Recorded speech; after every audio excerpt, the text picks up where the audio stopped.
आजही 75 वर्षांनंतर आपण असं पाहिलं तर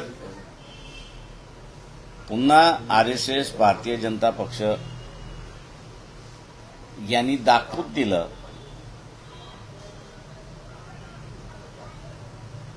की जे त्यांनी 1950 ला नागपूरला केलं, सरदार पटेल यांच्या करारनामा झाला त्या संदर्भात त्यांनी असा केला की एका बाजूला भारतीय फ्लॅग तिरंगा हा फडकावण्यात आला, त्याच्या लगेच 2 मिनिटांनंतर जो फ्लॅग काल अयोध्येला फडकवण्यात आला तसाच एक फ्लॅग 15 ऑगस्ट 1950 ला फडकवण्यात आला, अशी असणारी परिस्थिती आहे.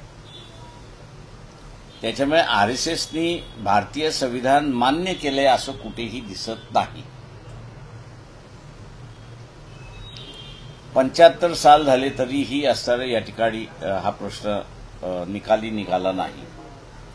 आणि म्हणून कालच्या संविधान सन्मान दिनाच्या निमित्ताने तो मी आता ऐरणीवरती असताना आणलेला आहे